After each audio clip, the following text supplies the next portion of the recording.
वरहमतुल्लाहि वबरकातुहू। तो आज हम सीखेंगे, जहाँ तक हमने आपको पता ही है, हमने होम टैब में 2 इसमें पार्ट्स को डिवाइड किए थे, लेकिन आज हम इसका तीसरा पार्ट बनाने वाले हैं यहाँ पे।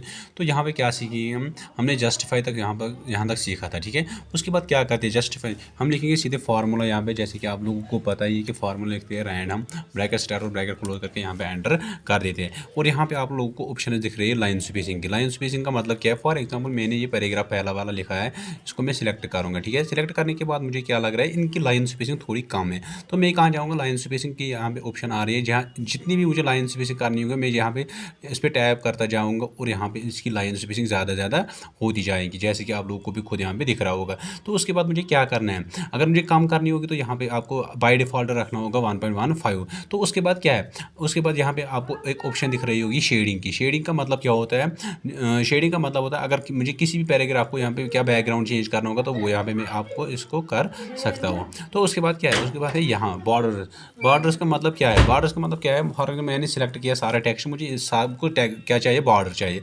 तो मैं यहाँ पे बॉर्डर्स पे जाऊँगा, यहाँ पे आपको दिख रहा होगा ऑल बॉर्डर्स के ऑप्शन। ऑल बॉर्डर्स पे ऑप्शन क्लिक करने के बाद जैसे कि आप लोगों को दिख रहा होगा यहाँ पे सबका अपना अपना बॉर्डर आ गया हर किसी पैराग्राफ को। लेकिन मैं यहाँ पे कंट्रोल+Z करके इसको बैक कर सकता हूँ। अगर मुझे एक ही बॉर्डर चाहिए टॉप पे तो मैं टॉप बॉर्डर करूँगा, अगर लेफ्ट साइड चाहिए तो लेफ्ट साइड करूँगा खाली। अगर मुझे एक साइड से होगा तो मैं यहाँ पे क्या खाली उस वाले साइड से क्या करूँगा, टैप करूँगा, वहाँ पे मुझे बॉर्डर्स आ जाएंगे।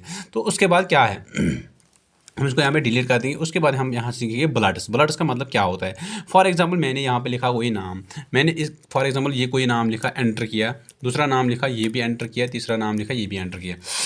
जैसे कि आप लोगों को पता है कि आमतौर पे हम क्या करते हैं, हम यहाँ पे इसको सिलेक्ट करेंगे, इन सारे टेक्स्ट को मुझे पता नहीं था, मुझे इनको कुछ निशान रखना था पहले, तो उसके लिए मैं कहाँ जाऊँगा, यहाँ पे आपको ब्लड्स की ऑप्शन दिख रही होगी, जैसे कि आप लोगों को अच्छे से दिख रहा होगा।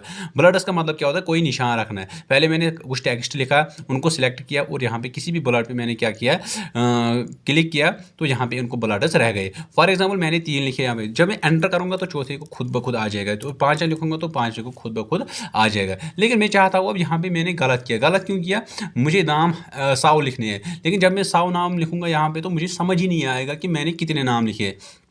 उसके लिए क्या करूँगा, मैं सीधे जाऊँगा यहाँ पे नंबरिंग पे आपको दिख रहा होगा 1 2 3 4, या अगर हमें रोमन में रखना होगा या ABC रखना होगा तो ऐसे भी हम रख सकते हैं। फॉर एग्जाम्पल मैंने अब 1 2 में लिखा है यहाँ पे, तो मैंने यहाँ पे एंटर किया तो इसको खुद ब खुद आ जाएगा और यहाँ पे एंटर करता जाऊँगा और इसको Ctrl+A से सिलेक्ट करके यहाँ पे डिलीट कर सकते हैं। और अगर कुछ नहीं रखना होगा तो वहीं पर जाना है, या ब्लड्स पे जाना है, या नंबरिंग पे जाना है, यहाँ पे क्या नन की ऑप्शन आ रही होगी तो यहाँ पे हम नन पे क्लिक कर सकते हैं। Thanks for watching this video.